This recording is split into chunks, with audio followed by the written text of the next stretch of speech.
Hi everyone, Assalamu alaikum. Welcome back to my channel Sharmeen Cooking World. I am a regular content creator. I upload video daily on YouTube. Please like, comment, share and subscribe my YouTube channel. Enjoy this video. তো বন্ধুরা আজকে আমি কি recipe করব সেটা আমি আপনাদের সাথে শেয়ার করব। তো এখানে দেখতেই পাচ্ছেন আমি কতগুলো কচুরলতি নিলাম। কচুরলতিগুলোকে হচ্ছে আমি 3-4 দিন ধরে একটা পলি ব্যাগের ভিতরে হচ্ছে রেখে দিছিলাম। তো এই তো দেখতে পাচ্ছেন পলি ব্যাগের ভিতরে রাখাতে খুব সহজে আমি কচুরলতিগুলো হচ্ছে চামড়া ছিঁড়ে নিলাম একদম কয়েক মিনিটের ভিতরে। যাই হোক আমি সবগুলা লতি হচ্ছে চামড়া ছিঁড়ে নিলাম। তো এখানে দেখতে পাচ্ছেন চিংড়ি মাছ, আমি চিংড়ি মাছ দিয়ে হচ্ছে আজকে লতি ভুনা করব। তো চিংড়ি মাছগুলা আপনারা চাইলে শুটকি দিয়েও করতে পারেন। তো আমি হচ্ছে লতিগুলাকে হচ্ছে ধুয়ে কুটে নিলাম আর এখানে নিলাম পেঁয়াজ কুচি, এখানে আছে লেবু। তো চলে যাই রান্না করতে।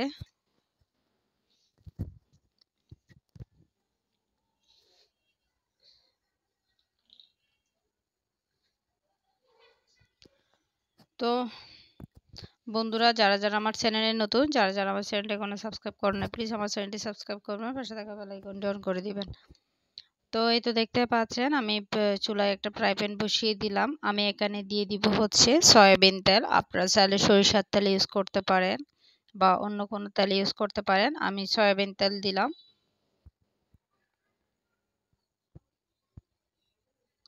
তেলটা একটু গরম করতে হবে।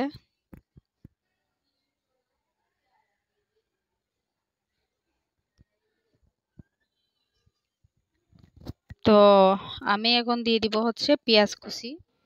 এখানে আমি দেশি পেঁয়াজ নিলাম বেশি। দেশি পেঁয়াজ দিয়ে রান্না করলে টেস্টটা একটু ভালো আসে। আর এগুলো দিয়েছিল আমার মা ভর্তা খাওয়ার জন্য। তো আমি আজকে ভাবলাম দেশি পেঁয়াজ দিয়ে রান্না করি, এটার টেস্ট অন্যরকম। তো এই তো দেখতে পাচ্ছেন আমি পেঁয়াজ কুচি দিছি বেশি করে।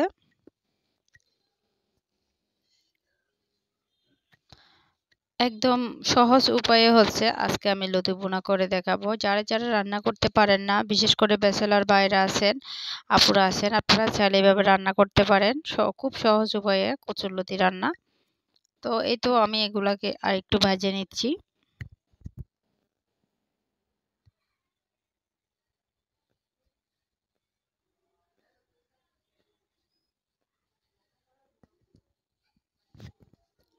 তো এখন আমি দিয়ে দিব হচ্ছে চিংড়ি মাছগুলা।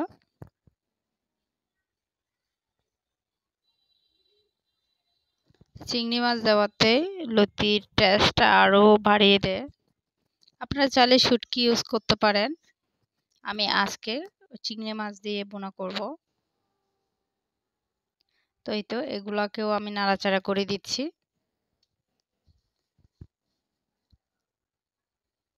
তো বন্ধুরা কে কোন জেলা থেকে বসে আমার ভিডিওটা দেখতেছেন প্লিজ একটু কমেন্ট করে জানাবেন।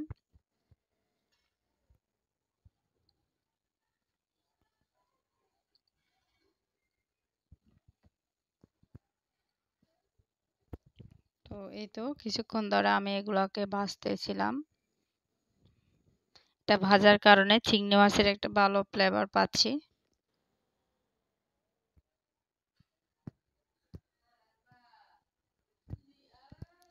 তো এই তো আমি একে একে সব উপকরণগুলো এখন দিয়ে দিব। আমি এখন দিয়ে দিলাম হচ্ছে লবণ। লবণটা পরিমাণ মতো দিবেন। লবণ প্রথমে একটু কম করে দিবেন, যদি প্রয়োজন হয় লবণ আবার দিতে পারেন। এখন আমি দিয়ে দিব হচ্ছে ছোট একদম মিনি চামচে 3 চামচ হচ্ছে মরিচের গুঁড়া। এটা দেখতে পাচ্ছেন মরিচের গুঁড়া কিন্তু ঝাল। তো এখন 1 চামচ মিনি চামচে 1 চামচ হচ্ছে হলুদের গুঁড়া দিয়ে দিলাম। এগুলাকে আমি ভালো করে নাড়াচাড়া করে নিব।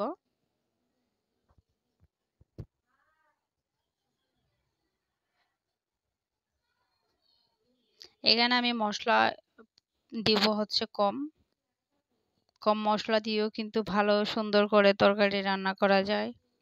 আপনারা চাইলে একবার ট্রাই করতে পারেন। এখন আমি দিয়ে দিব হচ্ছে একটা ম্যাজিক মশলা। এই ম্যাজিক মশলাটা দেওয়াতে হচ্ছে রান্নার স্বাদটা আরো বেশি বাড়িয়ে দেয়।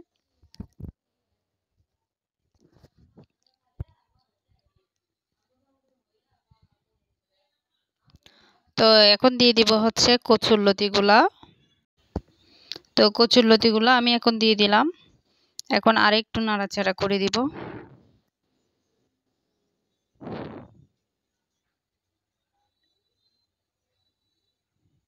এখন আমি 1 কাপ হচ্ছে পানি দিয়ে দিলাম, ঢাকনাটা দিয়ে দিলাম। ঠিক 3 মিনিট পর আমি ঢাকনাটা তুলে নিলাম। আমি চুলার আঁচটা একটু ছোট করে দিছিলাম।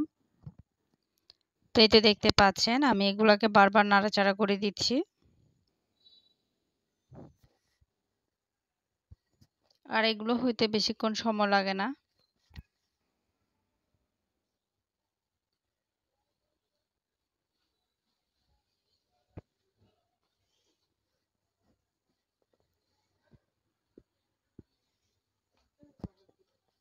এখন আমি দিয়ে দিব হচ্ছে লেবুর রস। আপনারা চাইলে আচার বা তেঁতুল এগুলা ইউজ করতে পারেন। আমি দিব হচ্ছে লেবুর রস।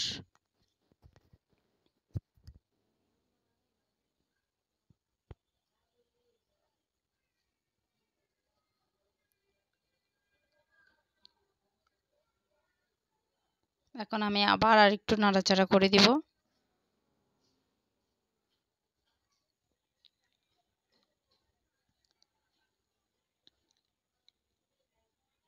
আমি একটু লবণ দেখতেছিলাম লবণটা হয়েছে কিনা। আমার এখানে আরেকটু লবণ দিতে হবে।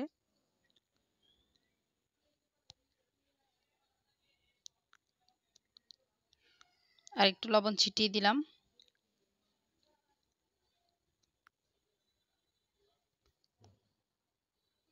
আমি ছোট কাপে আরেক কাপ পানি দিয়ে দিলাম, অল্প একটু পানি।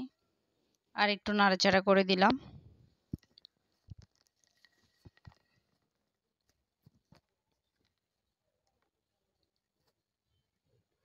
এখন আমি ঢাকনাটা দিয়ে দিব।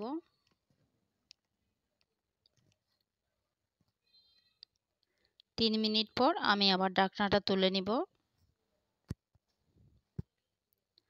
তো এই তো আর একটু নাড়াচাড়া করে দিব। তো বন্ধুরা, ফাইনালি হয়ে গেল আমার আজকের কচুরলতির রেসিপি। আপনারা কি বলেন জানি না, আমরা কচুরলতি বলি। তো আরেকটু নাড়াচাড়া করে দিলাম। এই তো দেখতেই পাচ্ছেন একদম রসালো রসালো হয়েছে। আমি আপনাদেরকে একটু দেখালাম যে এগুলো সব সিদ্ধ হয়ে গেছে। তো বন্ধুরা,